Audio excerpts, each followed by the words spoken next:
Auto party supplies. Don't worry, though. VOS has your back when there's suspicious activity on your account. And we work fast to address any fraudulent charges. Are you ready for a better banking experience? Then make the bold move and switch to VOS today. Visit bankwithvos.com.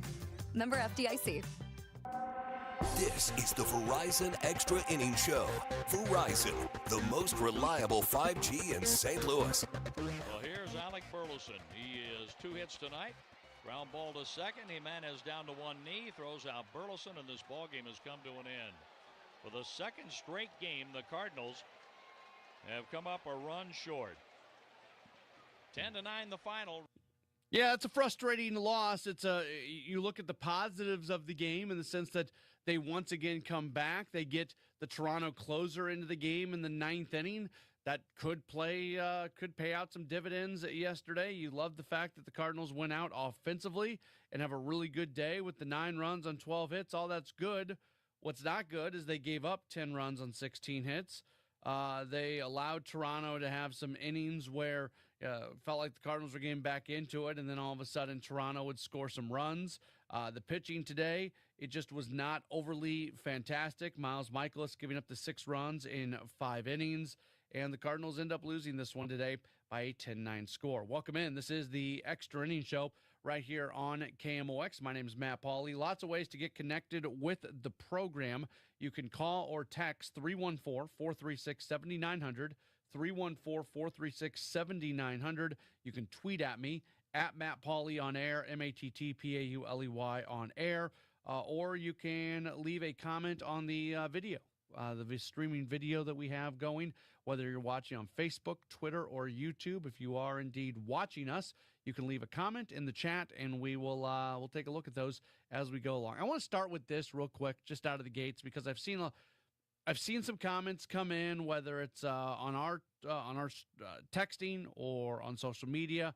A lot of people saying, well, Chris Roycroft cost you the game because he gave up the runs in the top of the 9th inning, and the Cardinals scored the 3 runs in the bottom of the 9th. So obviously and clearly the Cardinals would have won if Roycroft would not have given up those 2 runs in the 9th inning.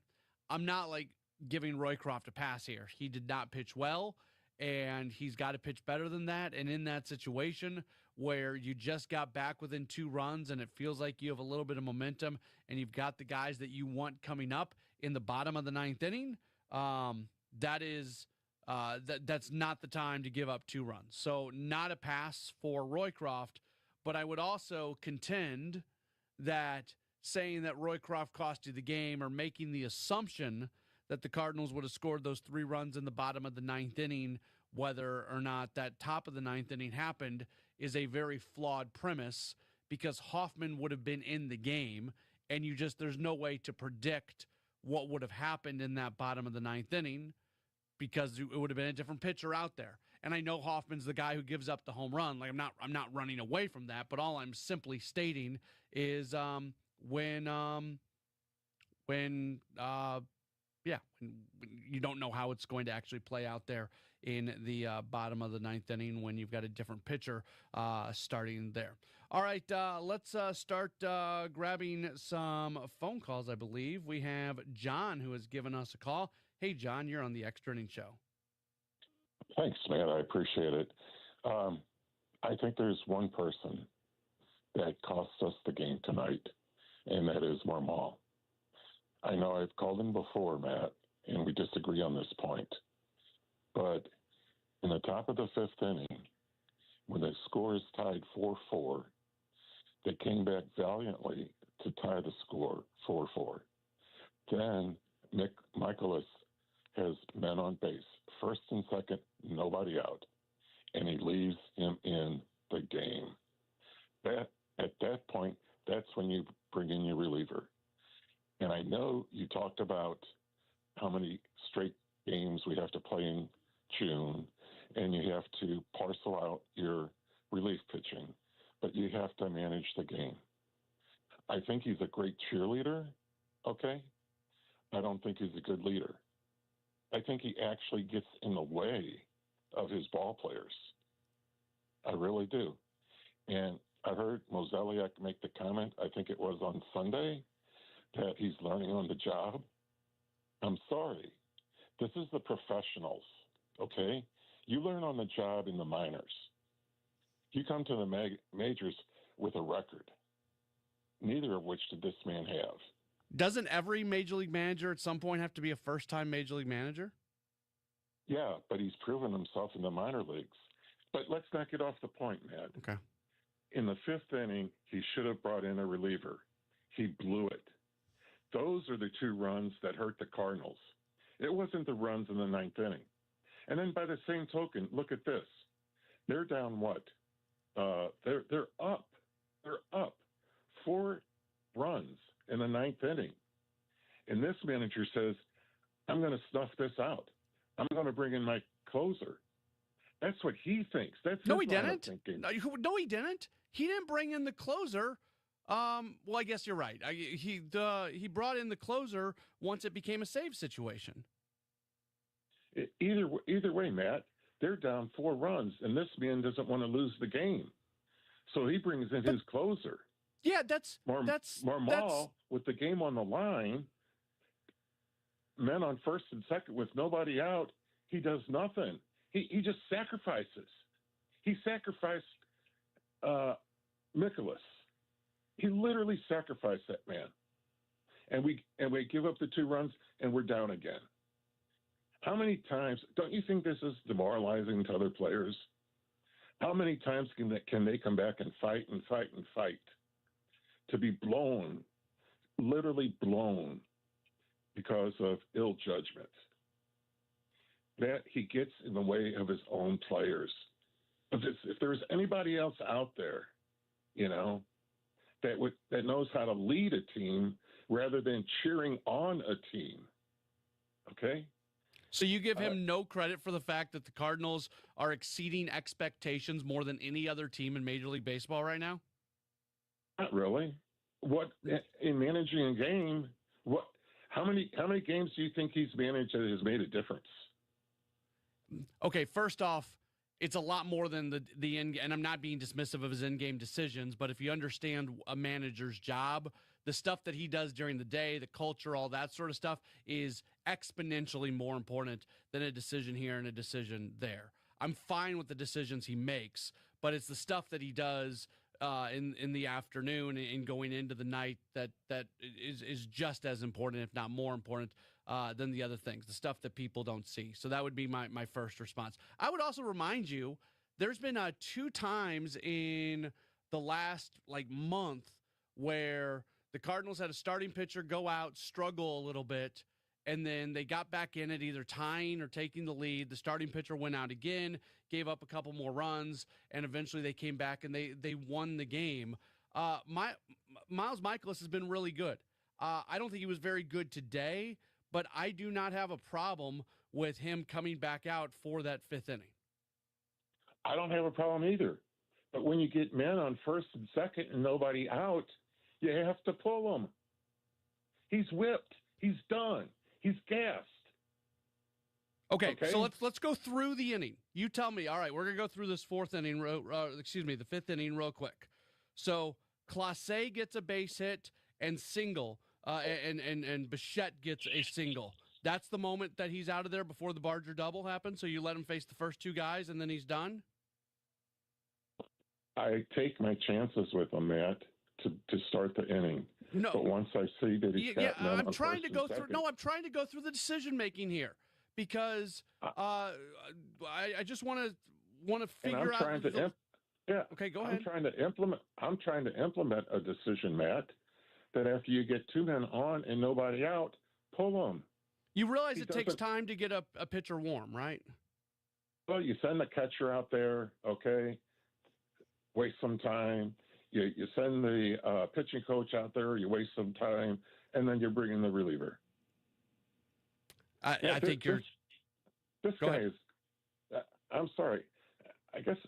Ever since I've been calling in, Matt, you always stick up for Mamal, and I can't see it. I just can't. And tonight was another example. You talk about the 2 runs in the 9th inning that made a difference. It wasn't those 2 runs. It was the 2 runs in the 5th inning when they went up 6-4. And it didn't need to be that way. If the manager on the opposing team in the ninth inning with a lead of 4 runs, brings in his closer. Here we are in a tied game. Okay, stop. No. We're going to stop this because what you're saying, of course he brought in the closer. It became a save situation. I'm not trying to yell at you, but you're frustrating me because that is an asinine argument that you're making. Of course he brought in the closer. Every major league manager in the history of mankind that has their closer available, when it becomes a save situation in the ninth inning, brings their Don't compliment the Blue Jays manager for doing something that every single manager ever would have done. Come on. Okay, well, let me phrase it to you this way, Matt. What do you think the Blue Jays manager would have done if he was in that situation in the 5th inning? I think it probably would have played out very similarly. I guess that's where we disagree, Matt.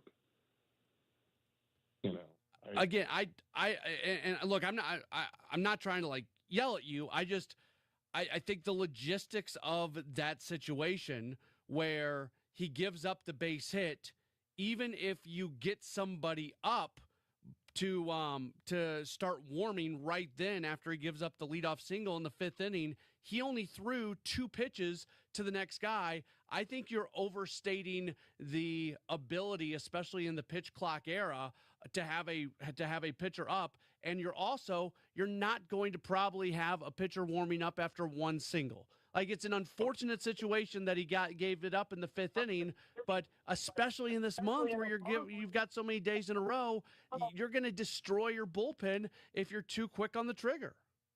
Okay, Matt. And I don't think you are like a crazy person here either. Like, we disagree, but I understand where you're coming from. I want to be clear, and I appreciate you calling on this. Okay, and I appreciate that too. I don't take any offense to it. But Matt, don't you think if a good manager is managing that game, that he has a reliever warming up in the bullpen before Nicholas takes the mound in the 5th inning, so that if he does run into trouble, he's ready to come in? No, I don't. Well, hey, why not? Because you can't just keep getting relief pitchers up over and over and over. Just, hey, let's have a relief pitcher warming every single inning because that's fun. No, you can't do that. You have to. That still takes something out of your bullpen. But wasn't Michaelis running out of gas in the 4th inning?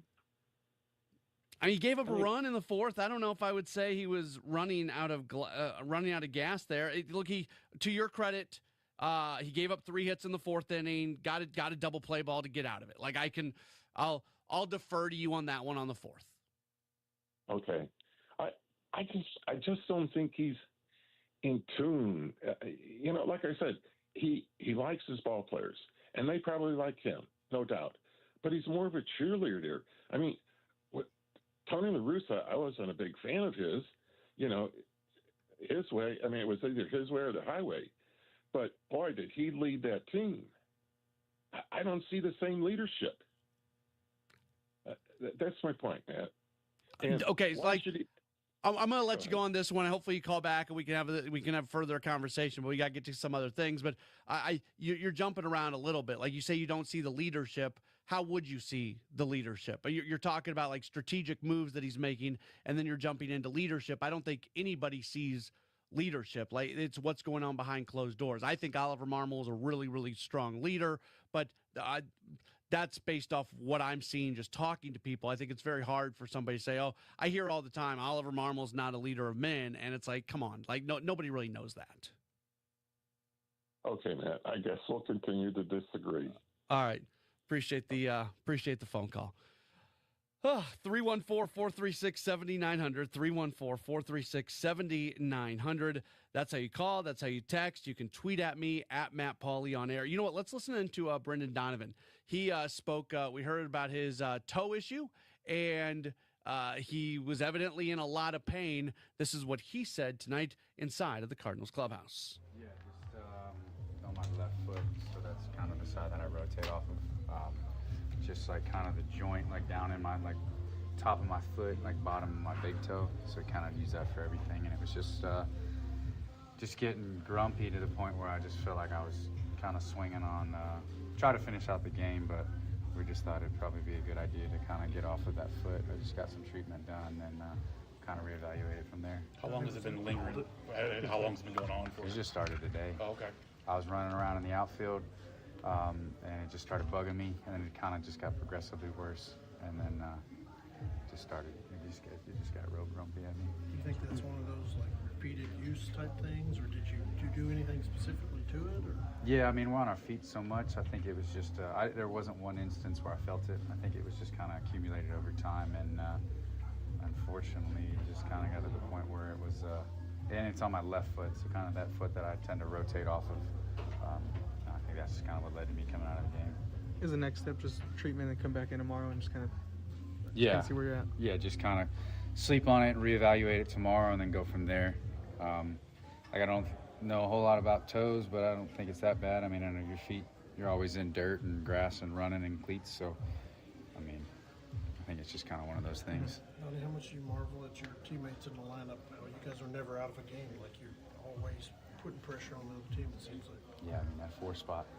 And then Wilson with a big swing in the 9th. You know, it's just like, drop 2 tough ones, but I think we said that we wanted to be kind of have that identity as being relentless no matter situation, not focusing on results, wins or losses. Like, let's just make every team know that we're in every game, and any mistakes we'll capitalize on. I think that's what happened tonight.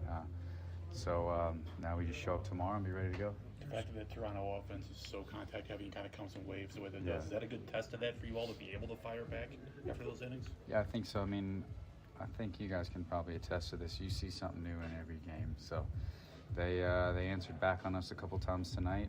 We answered back, and we were one swing shy of tying that game up. So I think you look at it as a collective effort. It's like not happy with the loss, but offense, and you just kind of, as an offense, you just have to be like, all right, we're never out of it. Let's just show up prepared and be ready to go tomorrow. You're as close to Nolan Gorman as anybody in there. How happy are you for him, the way he's kept his nose down and kept working, and now he's getting some results? Yeah, he looks great. I mean, even early in the year when he got banged up, I was like, he'll be fine. His work looks great. Obviously, we're very close, so we talk all the time, and I knew he was starting to feel good, so I'm happy for him, and that was a big swing tonight. Thanks, man. Yeah, thank you. So that's Brendan Donovan speaking a little while ago. We'll see this toe. Hopefully it's not a major issue. Again, just listening to Oliver Marmol talk during his post-game, it sounded like there's a good amount of pain, so maybe he gets the day coming up tomorrow. Cardinals scored 9 runs on 12 hits tonight. Unfortunately, it was not good enough for a win, and they lose to Toronto by a 10-9 score. We'll take a break. We've got more coming up. Don't go anywhere. You are listening to the Extra Innings Show. The Extra Innings Show is being presented by Gray Bar. Gray Bar is your distributor for electrical and datacom needs. More in a moment here on KMOX. There's a big red barn where you save green. Norm's Bargain Barn. On discount windows, doors, and things. Norm's Bargain Barn. Hi, I'm Norm Wilkie. Come see my new selection of Amish cabinetry made by my good Amish friends at Countrywood Products. We now stock 5 styles of cabinetry for you to choose from. When you need to save on discount windows, doors, and cabinetry, come to Norm's Bargain Barn. With locations in Shiloh and Fenton at the bottom of Gravois Bluffs. Visit normsbargainbarn.com. That's normsbargainbarn.com. Hey, facility managers. At Gray Bar, we're not just one of the largest distributors of electrical and datacom parts in North America. We're your connection to help make your buildings smarter. We work with best-in-class manufacturers to supply products for wireless, security, renewable energy, lighting, and critical power solutions. And we have a network of integrators nationwide that can help make it work all together. So, the next time you're thinking about making your building smarter, think Gray Bar, and we'll help you get connected. Visit graybar.com/connectedbuildings to learn more. Now, back to the Verizon Extra Innings Show. Cardinals lose tonight. Certainly a tough loss for them. They fall to Toronto by a 10-9 score. They've lost the first 2 games of the series. Cardinals scored 2 in the 8th to get back in it, give up 2 in the 9th, score 3 more in the bottom of the 9th. They forced the Toronto closer into the game, but not enough to get the win. We'll see if that impacts tomorrow's game. Maybe it will, maybe it won't. But Hoffman for sure will be down coming up tomorrow, just looking at his recent usage. If you want to join us, you can do so, 314-436-7900, 314-436-7900. That's how you call, that's how you text. You can tweet if you would like as well, at Matt Pauley on air. Let's grab Robert, who's given us a call. Hey, Robert, you're on the Extra Innings Show. Thank you. Matt, I got a question for you. I know being a closer is a big opportunity and a big deal. What do you think they should have possibly put Helsley in the top of the ninth to try and cut down and minimize the 2 runs that Toronto scored in the top of the ninth? Yeah, appreciate the phone call. No, I would not have put Helsley in a non-save situation on a back-to-back. I don't know if Helsley was available tonight in the first place after his game yesterday. I'm definitely we talked about this yesterday because there were some people who were upset yesterday about Helsley being in there at all because of his back-to-back blown saves going in. You got an all-star closer who throws 102. You still put him in. Absolutely. They got to figure out, and we talked about this with Oliver Marmol on the Gas House Gang earlier today. There are issues with the four-seam fastball. That is being hit right now. A lot of things going into it. His ability to throw strikes, his ability to locate the four-seamer, his ability to locate the slider. There's a lot of stuff going into it. So Helsley clearly has stuff to work on. But no, I don't pitch him on a back-to-back in a non-save situation, and I don't pitch him in a non-save situation, period, right now. Let's grab another phone call. We've got Jeff. Hey, Jeff, you're on the Extra Innings Show. Hey, thanks for having me on the show. Just to add what you were just talking about, yeah, I think Helsley might be a little shell-shocked having some bad blown saves lately for him not coming in. But I don't know. I'm getting frustrated. I know you try to give relief pitchers a chance. Roycroft is up and down from Memphis to STL. Do you think he's got major league, what it takes to be a Cardinal? Yeah, I like Chris Roycroft a lot. He is not having a good season. This is one where the numbers tell you what's going on. He's got a +8 ERA, and his stuff is big time stuff. He is somebody who you look at his profile and you say, this is somebody who could eventually become a major league closer. Now, that's not now, and I don't know when that's going to be, and he obviously has a lot of work to get to that point. He has now given up runs in each of his last 3 outings. Over that time, his ERA has gone from 5.19 to 8.18. I would not be shocked if he is not here tomorrow and they bring somebody else up. This seems like a pretty good time to make another move. But there's also, they just made some moves, and there's limited arms at AAA, and guys have to stay down there a certain amount of time. So I don't know. I'm sure those things are being talked about, or maybe a decision has already been made. I like Chris Roycroft a lot. I don't think he's pitching especially well right now. I'm excited about his future. I'm not excited about what he's doing in this moment. And just he's one of my, I hate saying that, he's one of my favorite guys. I like Chris Roycroft a lot, and I'm excited about what he can do. I'm rooting for this guy to put it all together, and he's having a hard time doing that here at the moment. Let's grab Jim, who's giving us a call. Hey, Jim, you're on the Extra Innings Show. Hey, thank you very much. I appreciate it. I want to make a general comment beyond just the game tonight, but just a general comment about the Cardinals. I don't think that Bill DeWitt wants to spend the money to really make the Cardinals a competing team. And the other thing is John Mozeliak, I know he's in his last year, but John Mozeliak has traded away an all-star team. And Ollie Marmol can really be outmanaged by a really experienced manager. I think the Cardinals have a lot of things going against them. Yes, they probably have exceeded expectations for this year so far, but I don't really think that this is a playoff team.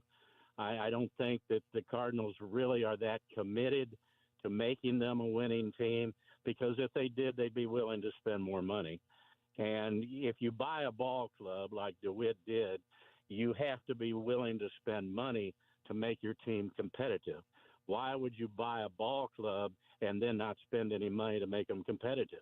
It seems to defeat the whole purpose. So I'm looking at a bigger picture here. I know they've lost 3 in a row. Yes, I know that they also have exceeded expectations so far this year. But I don't see this team as a playoff team, and I don't really see a true commitment on the part of the Cardinal management to make this really a contending ball club. Jim, do you think the Milwaukee Brewers are committed to winning? Yes, I do. Then why but they get outspent by the Cardinals every single year. Why do you have two different standards? Why does the Brewers owner, they don't spend any money in Milwaukee, but yeah, they got a commitment to winning according to you, but the Cardinals spend exponentially more than Milwaukee, but they don't have a commitment to winning? Please explain that.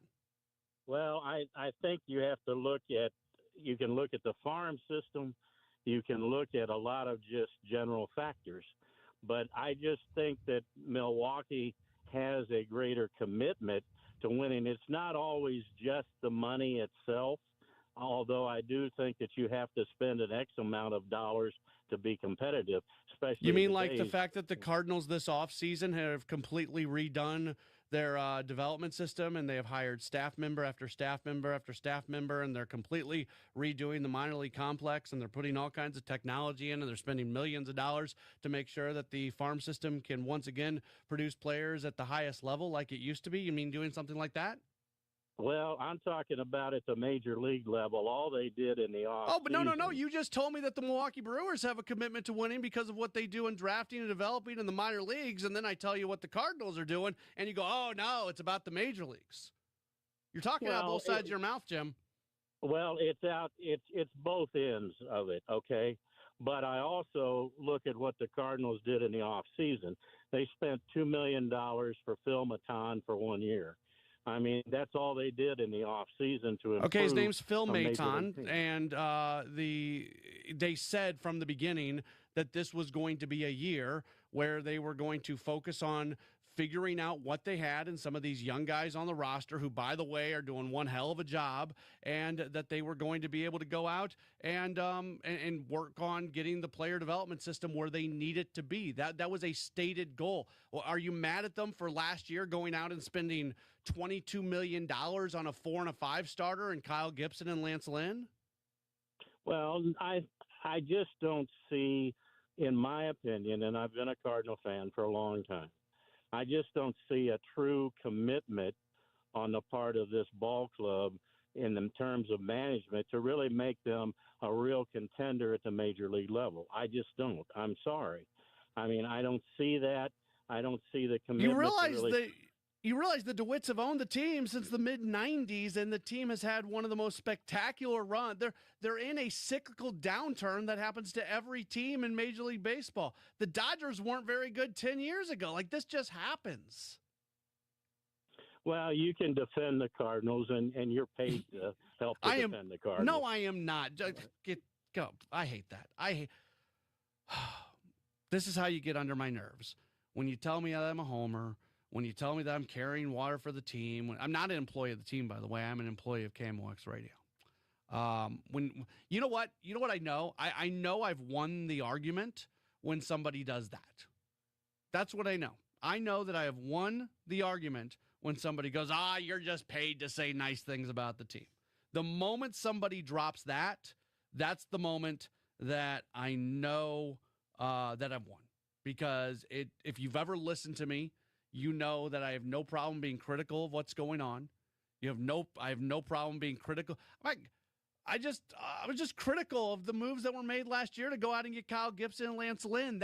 That's how you don't win games in Major League Baseball, when you spend that kind of money on back end of the roster guys. I want the Cardinals to develop the back end of the roster guys, and then the money that they have to spend, go spend on all-star caliber players.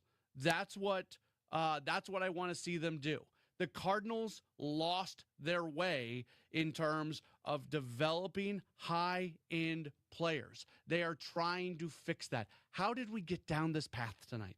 How in the world did we end up in this spot right now? I'm not even sure. All right, I think we have another phone call. I think Rebecca is waiting for us. Do we still have Rebecca on the line? Yes, I'm here. Hey, Rebecca, you're on KMOX. Hey there. You're not going to yell at me, are you? I hope not. You sound very nice. So okay. I hope I like what you're about to say. Well, first, I completely disagree with James. I am a limited knowledge baseball fan, new to the Cardinals, grew up with the Detroit Tigers, but I am just in love with this team. I see them as contenders. I love the new guys. There's a couple that they're trying out that I kind of feel like maybe they're letting it go a little too long. Some people maybe need to go back down and bring somebody else up for a shot, but that's just me. But what I really called about was Brendan Donovan's toe. Okay. Is that okay? Yeah. Okay. Feel free to go. I'm a retired podiatrist, and so the sounds of this is it could be nothing, or it could be something not so good. And possibilities are turf toe, which you guys are probably familiar with. I don't think it's that. There's something called sesamoiditis. There are little bones in your toe that can get inflamed. That's something that's fixable. It might take a couple of weeks, but with anti-inflammatories and their team doc and whoever, they can get him out on the field. Or there could be a stress fracture, and I hope they do an MRI on him to check the toe because and somebody knowledgeable about toes and feet look at it, not just a general physician. Yeah, Rebecca, I appreciate it. I'm sure they will. They don't mess around with this sort of stuff. I would suspect he's already had an X-ray. There might be further imaging beyond that. They may get him in tomorrow. If there's still a little bit of pain in there, I would think that he wouldn't play. But Cardinals medical staff will be on this, and they will figure out exactly what's going on. Let's run through some of the text messages. By the way, I like that phone call from Rebecca. Appreciate it. We should have gotten her number and have a podiatrist on call in case there are foot issues moving forward. Text message from 314 says, Michaelis made it sound like broken bats and weak contact is what beat him. No accountability. Yeah, honestly, I didn't love what Miles Michaelis said in his postgame. I didn't. Was there some weak contact against him? Yep, there was. Was there some hard contact against him? Yep, there really was. We talked about this with Andre Palante before. Palante is going to give up hard contact, and then he gives up soft contact, and that soft contact allows him to work around the hard contact. But it was mildly frustrating for me watching Miles Michaelis, looking at the charts, looking at the Savant, the StatCast charts, and seeing the exit velos against him today. Again, I'm not arguing with him that there was soft contact. There was, and there was some soft contact that beat him, but it was combined with a lot of hard contact. So I did not love that part of Michaelis's post-game here just a little while ago. Text message from 314, relief pitching just not has been there the last few games. What do you think is needed to succeed going forward? This is where you need starting pitching that goes deeper in the game. When the relief pitching was really rolling along, starting pitching was too. The two things are absolutely connected, and you're in this really, really tough period right now here in the month of June where you're playing a ton of games. You need some length out of your starting pitchers, and that's just going to be the start of the domino process of getting relief pitching to be pitching at a higher level for sure.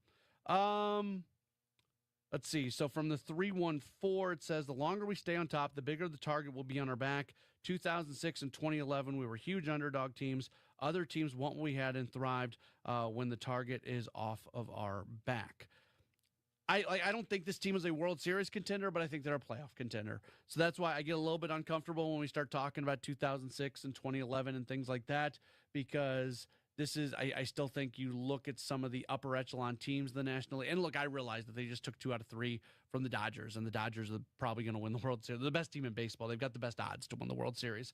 That's the best way of saying that.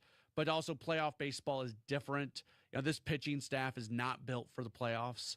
You got one guy who can really get a lot of swing and miss in the rotation, and that's Sonny Gray. And even that's not elite swing and miss, it's just really good. One guy in the bullpen right now is Ryan Helsley. You need swing and miss in the playoffs. They don't have a lot of that right now. So I don't look at this team as being a team that can go on a deep playoff run, but do I look at this team that's going to continue to contend for a playoff spot? Yeah, I think that is very much a possibility. What's on deck is, we got one more phone call. Almost ended it. Let's grab a final say today. Mark, we just got a moment or so, but the final say tonight will go to Mark. Mark, you are on KMOX. Yes, thanks for taking my call, Matt, and hanging on. And I do enjoy the program, and hopefully I can close it out with something very optimistic. I'm very optimistic about the Cardinals.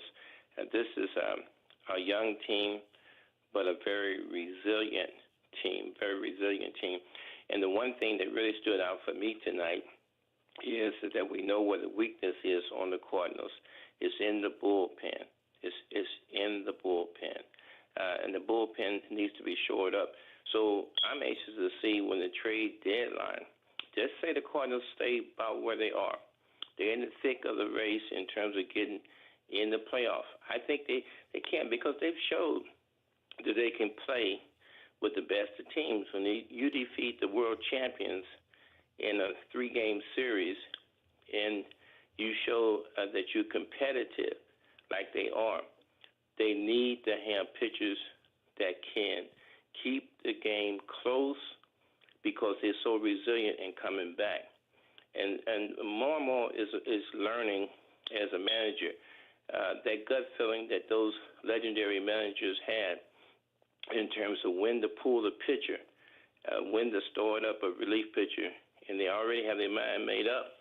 If they get 1 or 2 runners on based on what they've been doing, then that manager is ready. When you look at the great managers, they manage a lot of times by gut. He has to learn that. He hasn't been managing that long, but I think he has a lot of potential as a manager too. So let's see what the Cardinals do about shoring it up. They're going to have to go outside their farm system, obviously, to get some relief pitchers. They need about 2 good relief pitchers, and I think they'll be okay. Thank you. Yeah, Mark K, can you hang on 1 second? Yes. You still there? Yes. I appreciate your call. You really got to get the new battery in the fire alarm. Every time you call, you got that beep going on in the back.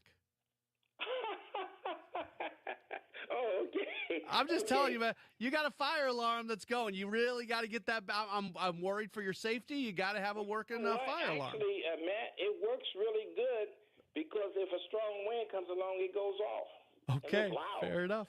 All right, yeah, Mark. I mean, it's unusual, but we had it checked, and it's honest. You can't really explain why it does what it does, but it really works well. Okay, well, I'm worried about your safety, so thank you for letting me know. I understand, but thank you so much, and let's go Cardinals, and let's make a difference. Awesome, thanks, Mark. Appreciate the phone call. That's gonna be the final phone call for the night. Certainly a spirited program this evening for sure.